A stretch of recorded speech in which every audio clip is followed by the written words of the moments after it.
Fuli lay stretched across a warm, flat rock, enjoying the quiet afternoon breeze of the savannah. The sun hovered at its highest point, and for a moment, peace felt like the only thing that existed. Suddenly, the ground trembled with rapid footsteps. Bunga slid to a stop beside her, panting and wide-eyed. Fuli, Kion needs you, like really needs you. Fuli raised an eyebrow. Bunga, you say that every other hour. Bunga shook his head wildly. No, this time it's storm-size serious. Fuli's ears perked. In the distance, dark clouds gathered, crawling across the sky faster than a galloping gazelle. Thunder rumbled deep and heavy. She leaped to her feet. Let's go. The two raced toward the watering hole where Kion and the rest of the lion guard were already gathered. Kion stood at the center, tail flicking with worry as he stared toward the plains. Fully good. We have a problem. A bad one. Fuli narrowed her eyes. Let me guess. The storm. Kion nodded. Animals are trapped in the lower plains. If the rain hits hard, the river will overflow. They won't make it out in time.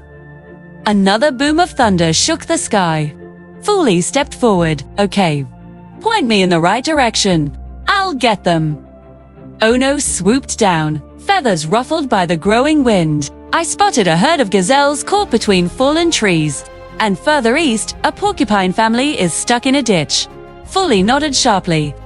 I can handle this. Beshte stepped forward. We'll come with you. Fuli glanced at the storm, then at her friends. I'm the fastest. I can get there before the rain hits. Kion shook his head. Speed alone might not be enough this time. Storms change everything. Fuli tried to hide her frustration. She knew Kion meant well, but storms were dangerous and unpredictable. Just trust me, she said softly. Then she dashed away before anyone could argue. Wind pushed against her as she sprinted across the savannah, the sky darkening with every stride. Leaves whipped past her face. The first droplets of rain splattered across the ground. Fuli gritted her teeth. Not yet. Don't start yet. She reached the fallen logs where the gazelles were trapped. A young gazelle bleated, trembling as she saw the approaching wall of rain. It's okay. Fuli called out. Follow me. She squeezed through the narrow gap between the fallen trees, urging the gazelles to do the same. But fear froze them in place. A flash of lightning cracked the sky, and the animals panicked, scattering in every direction. No, come back. Fuli tried circling them, but the wind blasted dust into the air, making it hard to see. Then, a voice called out behind her. Need some help? She turned to see Beshte lumbering toward her, his wide body shielding her from the blowing dust. I told you you couldn't do this alone, he said with a warm smile. Fuli rolled her eyes, but inside, she felt relief. Fine, help me guide them.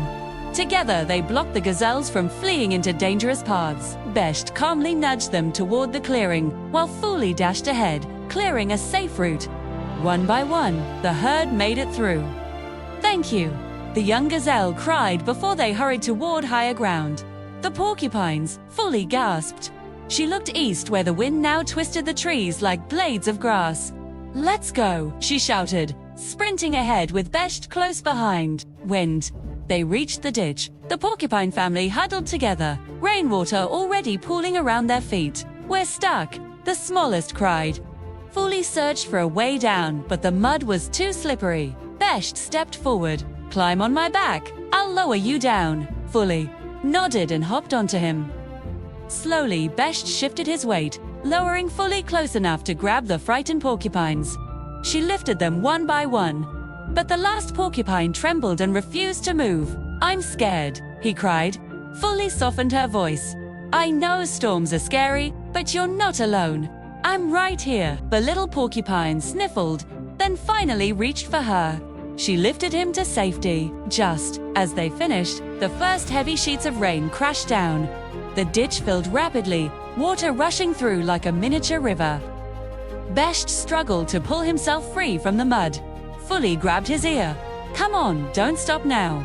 But the rain blinded them, and the mud sucked at his feet. Suddenly, a roar pierced the storm.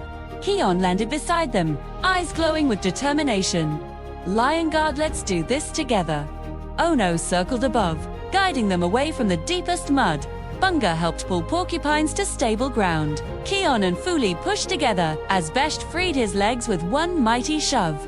They all scrambled to the hilltop, soaked but safe. The storm raged behind them, but they were out of danger. Fuli collapsed onto the grass, panting. "I thought I could do it alone," she admitted, rain dripping from her fur. Kion sat beside her.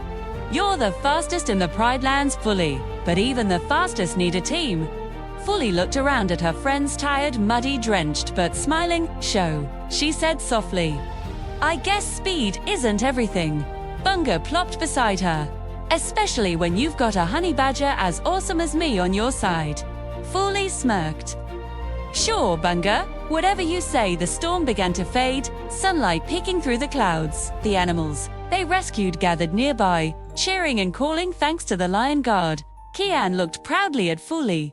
"You saved a lot of lives today." Fuli stretched, her legs with a satisfied grin. "We saved them." The wind settled, the plains shimmered with leftover rain, and the Lion Guard stood together stronger than before. Kion lifted his head. "Let's head home." Fuli led the way. Not as the fastest, not as the strongest, but as a teammate who learned that true strength comes from those who run beside you.